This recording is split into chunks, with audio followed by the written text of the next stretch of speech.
Upgrading from the stock spindle to a proper router on my X-Carve already makes it a much better machine. But when I want to make deeper and faster cuts now, the problem is that the construction of the machine is not really up to the task at the moment. The main problem is the flex in the rails. As you can see, there's a lot of flex in the Y rails in 2 directions and in the X rails as well. This flex also leads to weak resistance against torsion. Sometimes because of this the bit can start to chatter and then ruins the cut surface.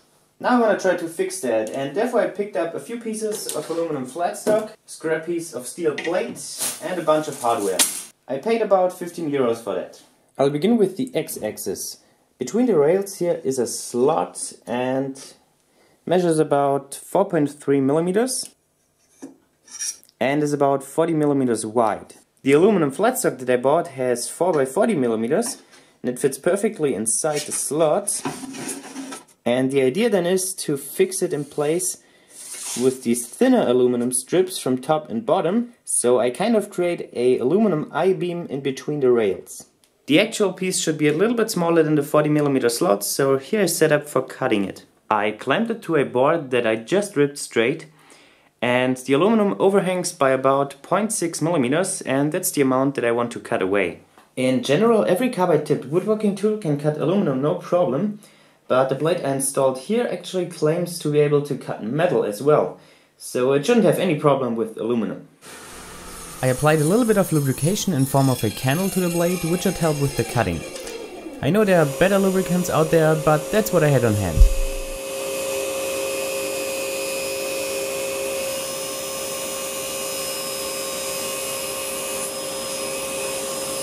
Now that worked a lot better than I thought, and look at that cut quality.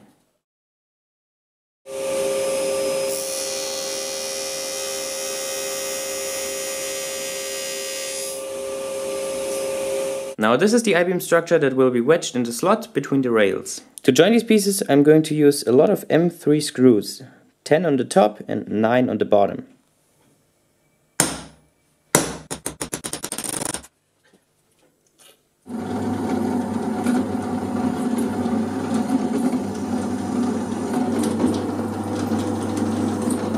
After carefully drilling into the edge, I tapped the holes with a little bit of WD-40 as a lubricant.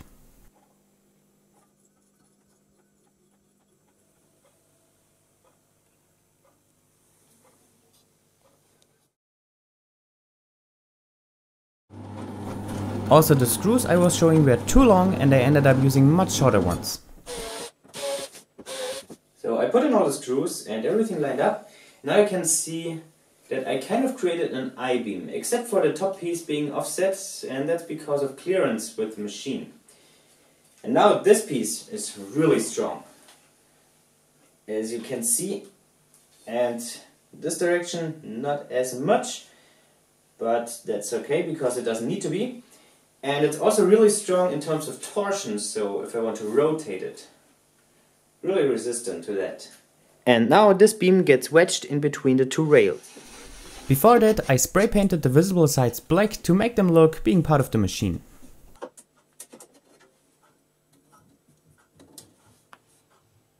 And of course, a little drop of thread locker before screwing the bolts tight.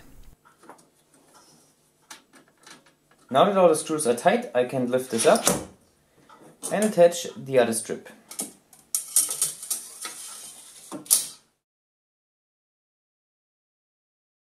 Now you can also see why this top strip needed to be offset. As you can see, there are these wheels that keep the belt in track, and the screw just clears the other screw. Alright, X-axis is done, now let's get to the Y-axis. And this is actually a lot less complicated and complex. So I just cut the other strip of aluminum into pieces and drilled them.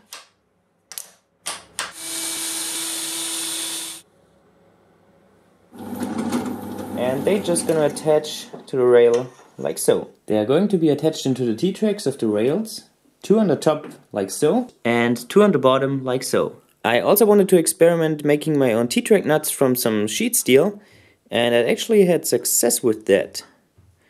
It's not very pretty, but it gets the job done. Now I just have to make like 40 or so of them. So I cleaned the piece of steel with alcohol and began marking the shapes, with consideration of the thickness of the hacksaw blade. This was then followed by a lot of center punching, drilling and tapping. And if you want to know, drill bit, tap and hacksaw blade are still sharp. When I posted about this on Instagram, Tom Halbridge suggested to use a wooden guide block for straight cuts. I tried it out and it works really well. Also, the way I did the cutting was to first cut along the entire surface to create a groove which further guides the blade. And instead of cutting fast, I went slow with more pressure and used my whole body. That way you won't get tired as quickly, and I was able to do all of this cutting without breaks. Though next time I probably will buy these.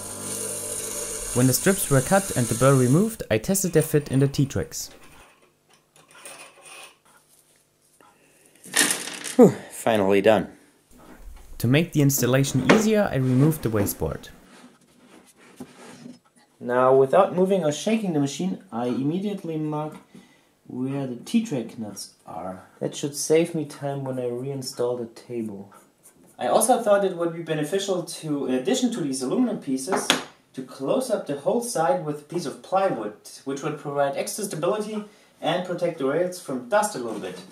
So I made this board with the notches for the aluminum pieces and a groove to clear the rail here. And it can fit like so.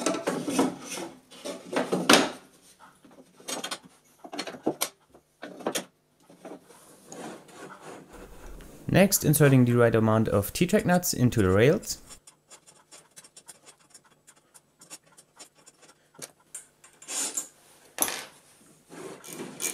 For the upper rail I had to remove a couple screws, no big deal.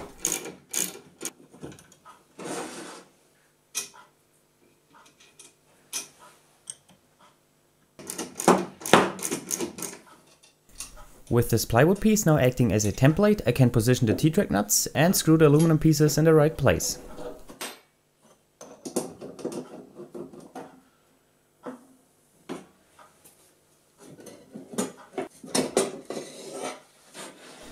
Followed by the screws in the lower rail.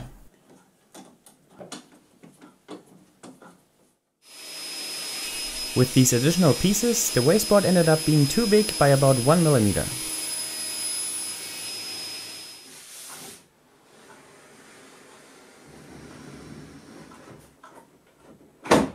To set the rails parallel to the wasteboard, I loosened all the screws so the whole thing can move.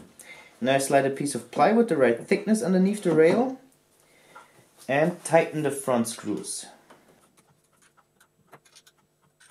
Then I do the same thing on the back and then in the middle for the new supports, and that should ensure that everything is nice and parallel. Notice that I always put the gantry at the same place that I'm working on, so there's always the same amount of weight as when the machine would be in use.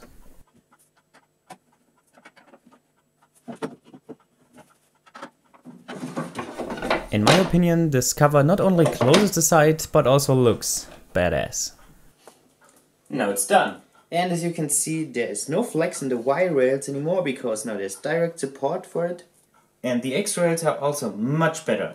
There's still a little bit of flex, but I consider that as okay. And torsion wise, it's also much better, and I'm applying a lot of force here.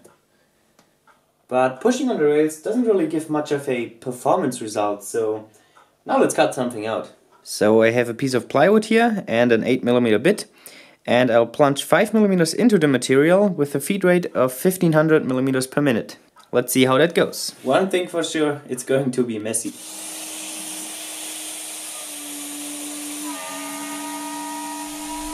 It maybe seems like the machine is not happy about these heavy cuts, but even though it didn't start to chatter. Increasing the RPM also helped a little bit.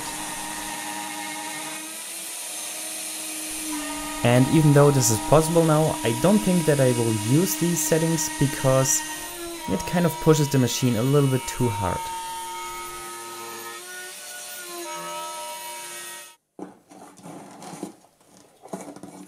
Doesn't fit. So even though I got a relatively nice surface with these cut settings, the piece doesn't fit. So I tried it again with slower cutting speeds and it still doesn't fit. So then I checked the cutting file and it turned out that it wasn't correctly sized. So I adjusted it, cut another piece, and it fits.